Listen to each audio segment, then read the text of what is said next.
It's 6 months into the year and you're still procrastinating. It's 6 months into the year and your body is still not snatched. It's 6 months into the year and you're still eating junk food. You still haven't started your side hustle and you still haven't started that hobby yet you're going to start early in the year. Okay, this is the video for all my girlies, all my men out there we're all like 6 months in to the year and we need to like reset. I know I need to do a mid-year reset and I know we all need to do a mid-year reset, okay? Looking at the past 6 months, you're probably guilty thinking, oh my god, I didn't do what I was supposed to, I'm wasting my life, I'm gonna regret in life because I'm not actually focused. This is the video for you because we're gonna solve all of that, because in this lifetime we shall succeed, we shall proceed, and we shall do our best, and we shall live our best lives.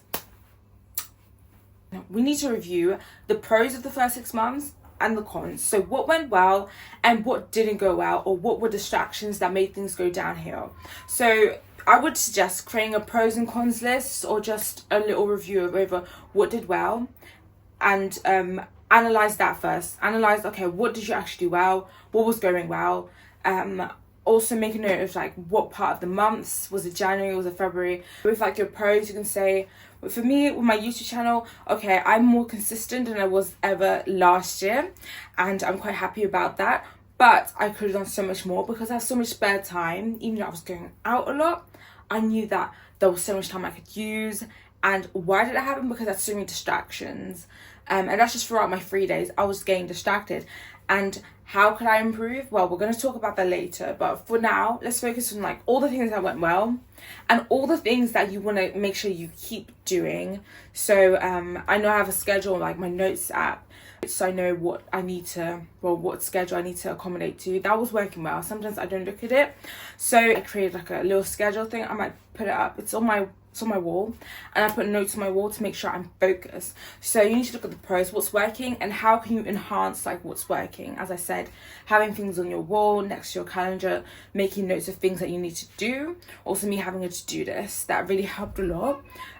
So the other part you can do is your cons list, what went badly, and also make a note of what influenced it. So me, sometimes I got distracted. There were many things. So like I wouldn't say like Netflix or something, because when I edit videos I'm always like watching something, so I didn't really feel the need for that. But I know that sometimes food will distract me, just like listening to music for too long, or just like deliberately procrastinating so I don't have to do the work. But look at all your cons and look at, okay, what were the things that influenced it.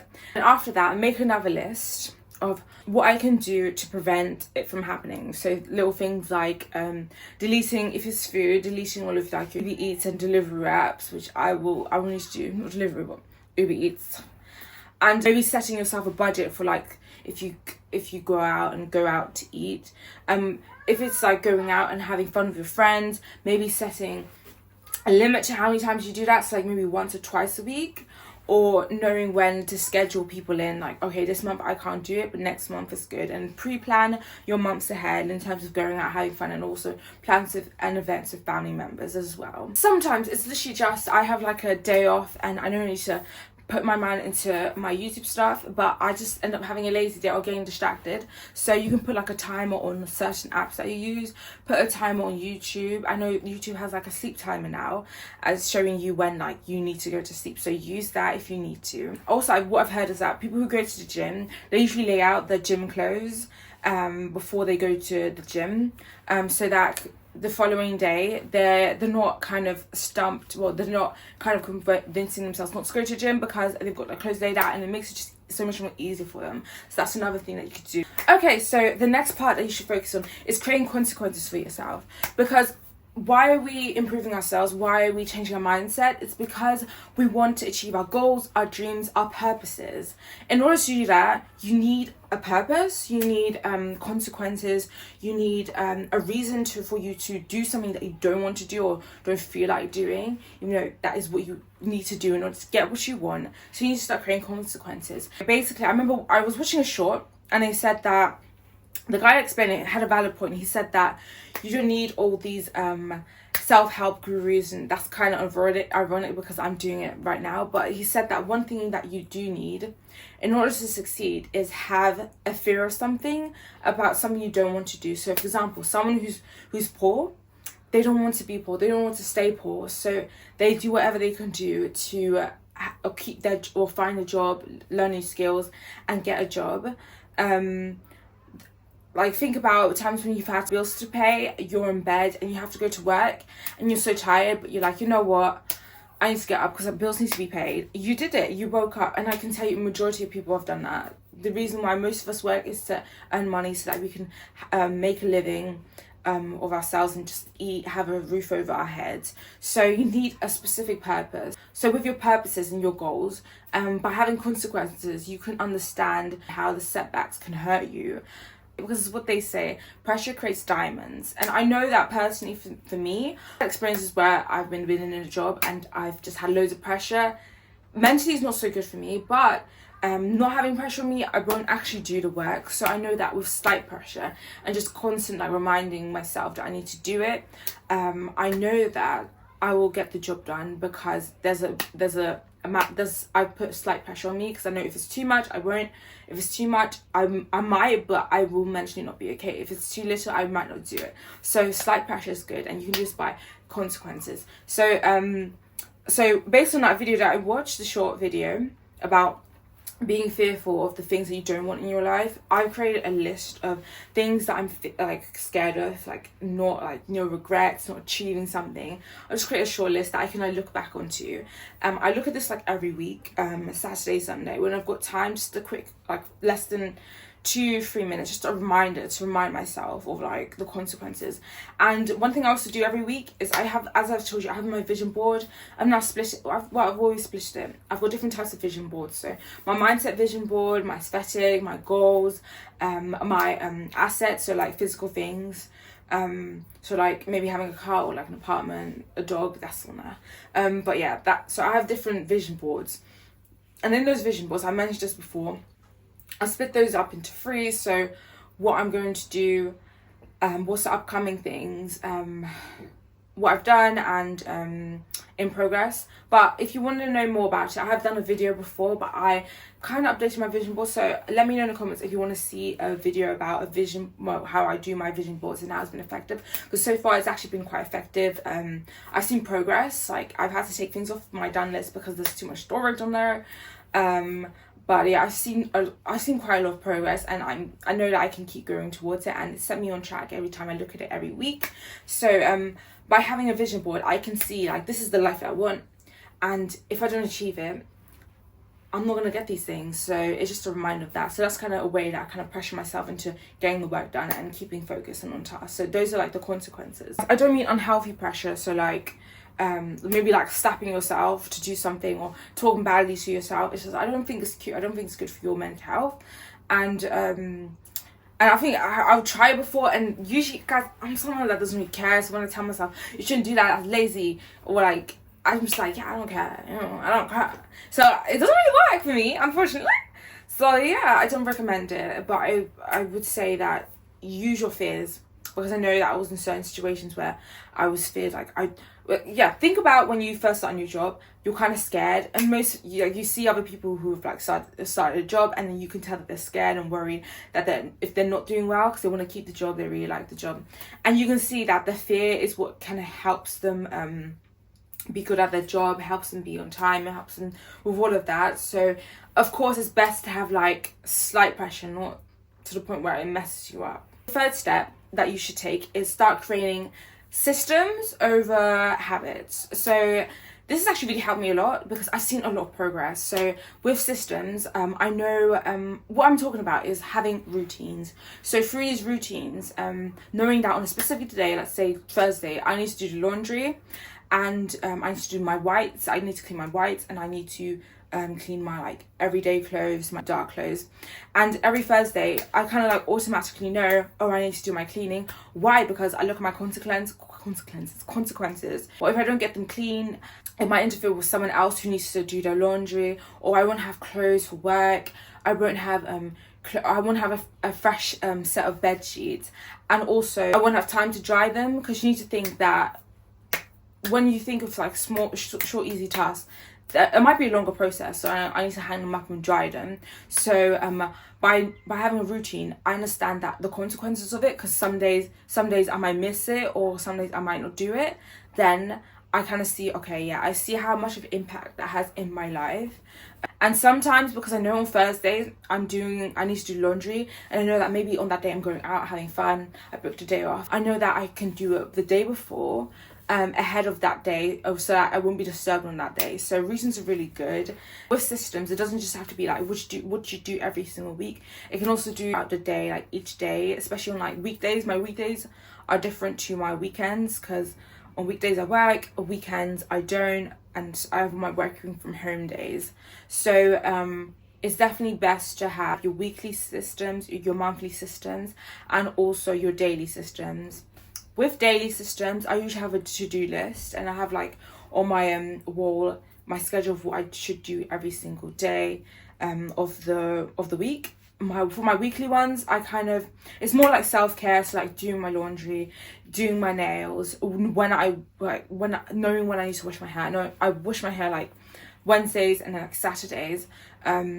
So by having that, it kind of keeps everything. I look better, I feel better, I feel more practical, productive, and prepared, because I know what days I do things on. If something gets in the way, like, oh, someone asks me, oh, can we go out? Then I know I need to do that before. I need to do something, what I need to do on that day, the day before or something. And I feel like I'm in charge of like my life, and I'm not on autopilot.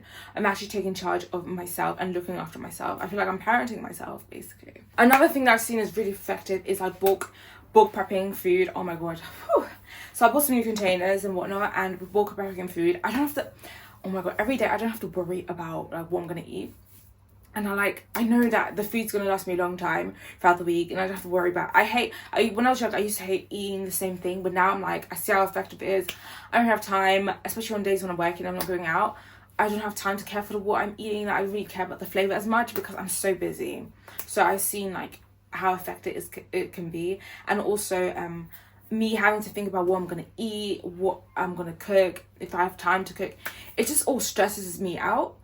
Just the thought of thinking about it. So knowing that everything's prepped for like the next two to 3 weeks, because I know I freeze a lot of things, I'm like, I'm sorted, I've got time. So in order to make sure those systems work, I have habit preventors.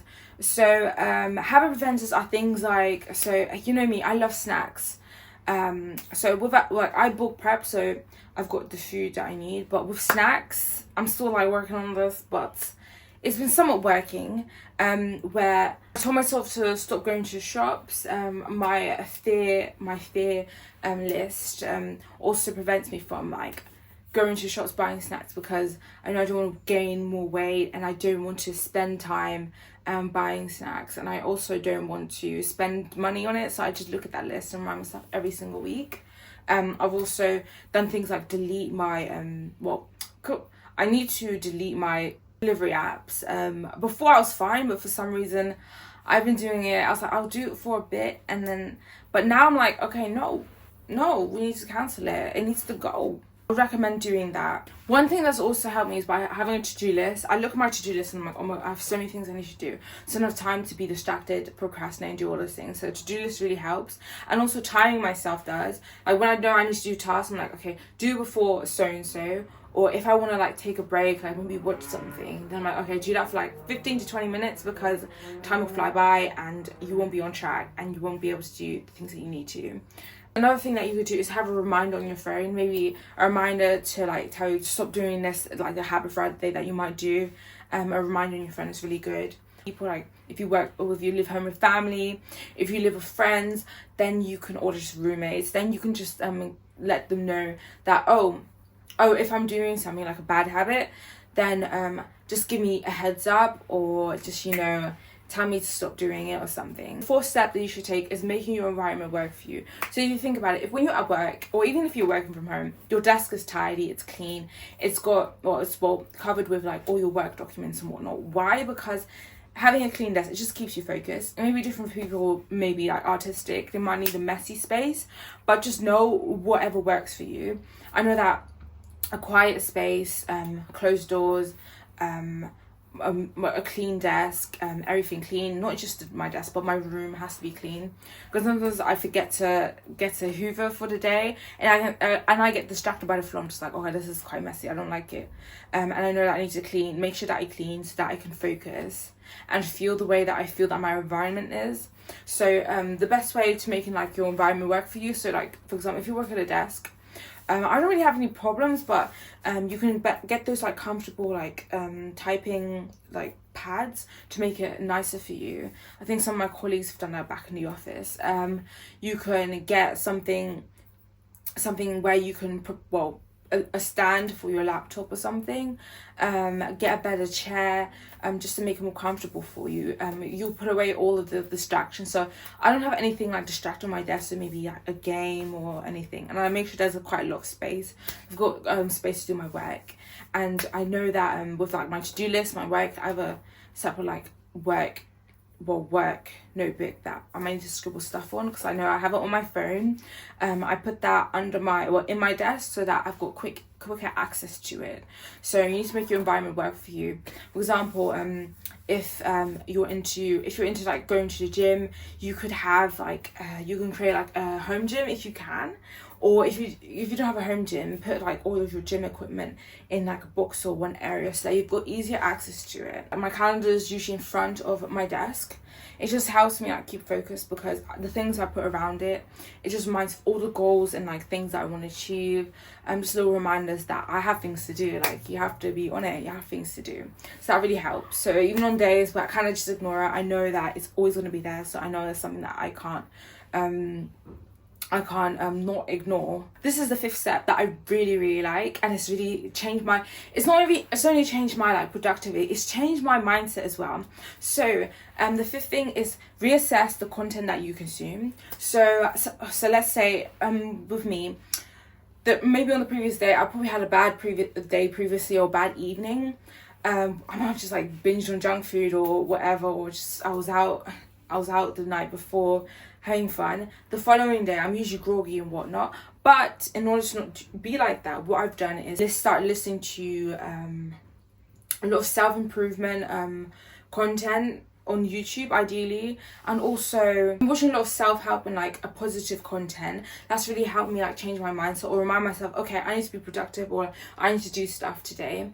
Making sure that I wake up early in the morning, making sure that even though the day before wasn't so great, I need to make sure that I'm up as early as I can be, brush my teeth, get dressed, get ready, and instead of like postponing it, or making sure that my environment is clean the moment I wake up, because it might be messy the day before. I usually listen to uplifting music that makes me want to do more for myself, want to improve my life, that really reminds me that I have things to do, I want to achieve big things, and that really helps, because it basically stops me from being on autopilot and thinking, oh, I'm just gonna go through this day, it's just gonna be a chill day, or it's another work day. I'm just, no, you have things that you want to achieve, you need to stay focused. It really helps. That really helps. Another thing I do is social media. I would suggest doing a social media detox, only because I know with social media you want to look at things that you enjoy looking at, or things that you aspire to become. So let's say you're into being healthy and into the gym and whatnot, you want to be more like into the gym,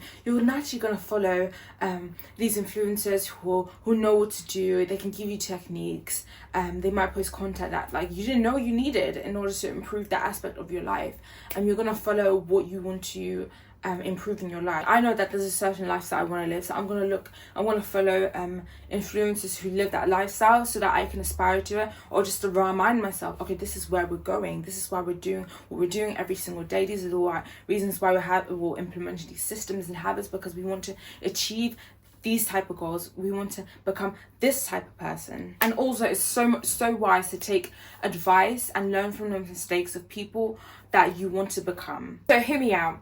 In order for you to become successful at something, or achieve something, consistency is not just what you need, you also need precision. Precision will help speed up the process. I was watching a video similar to this one, and one of the ladies mentioned that when she mentioned a study about a violinist, and how he made a book and a theory about the 10-hour theory, where you need 10 hours of practice of something for you to become successful or just really good at it.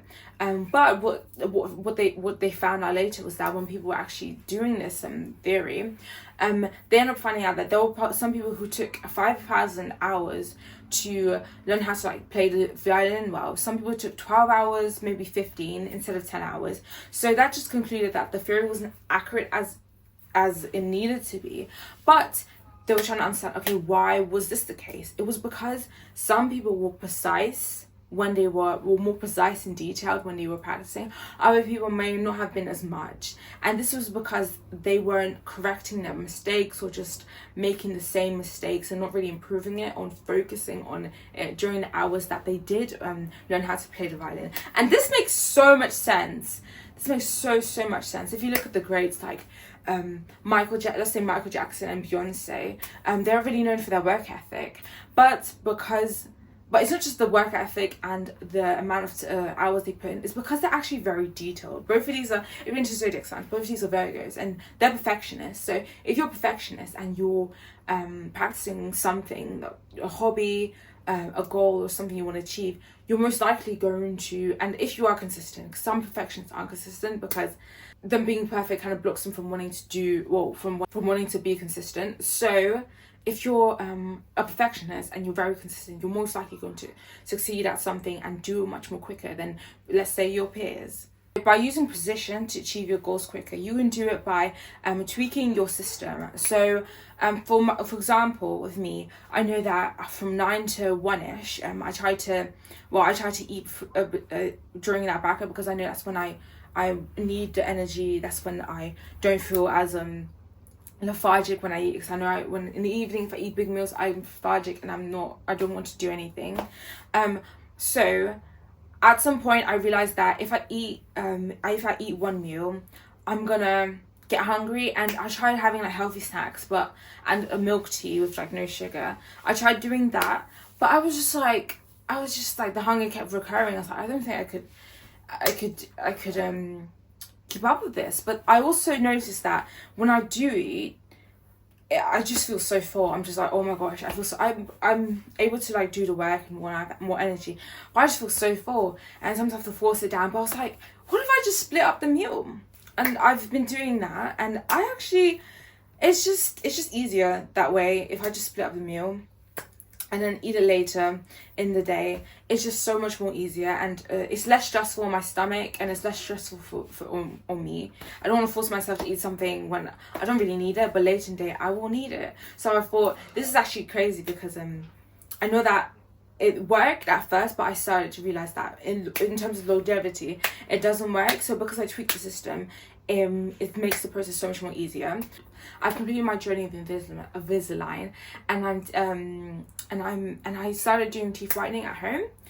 Oh my gosh, it made my teeth so sensitive. So I went back to like my dentist, and then she could relate, and she said instead of doing it for the hour and a half I've been doing it, kind of reduce it to 30 minutes. I haven't done that yet, but this is another case of, if you reduce, like if the system isn't working, you might not have to do it. Well, you shouldn't have to like cancel it completely, because I was like, yeah, I don't want to do it because it just hurts so much. Instead of just cancelling it completely, try to find a way that you can tweak it so that it works for you. The sixth step that you should take is calculate / analyze your progress. So give yourself like a 2-month review, 4-month review, and give yourself, I would say, goals almost, so that you're on track. I could have took areas in my life where I could have improved, but because I didn't do that, 6 months in, I've wasted so much time now. I could have been as more productive or created more videos than I intended to. So I would say have like monthly or like two monthly reviews, just to see if you're on track. The seventh thing that I want you to do is journal. So I've just started this recently, and for me, journaling I thought was like to kind of keep track of your progress. But now, if you look at one of my other videos, I talk about how I was not I was not, well, I could have done more videos than I should have. And I've looked back at the first 6 months and I'm like, oh, it's because I wasn't really reviewing myself like each month, every 2 months. I wasn't really reviewing myself. I only ended up reviewing myself after 6 months, and I was like, oh my god, I could have done so many more videos than I had thought. And if I had noticed this in like the first 2 months and seen this, I could have tweaked it. I could have changed my plans. I could have been more productive. It's good to take care of your mentality throughout the journey. So I think that before I used it to like track my goals and how productive I was being, but I was like, no, I need to focus on my mindset and see if my mindset is okay. And by doing that, I will become more productive. I will become more willing to do the discipline tasks that I need to do. I will become more, I will make sure that I show up for myself if I'm focusing on my mental, how I feel, and what went wrong, and what mindset that I need to have tomorrow.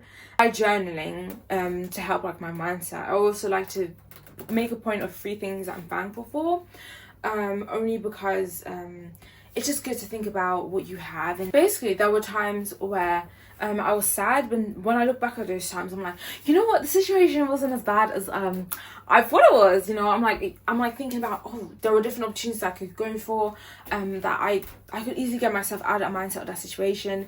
I'm like, why did I even think that way?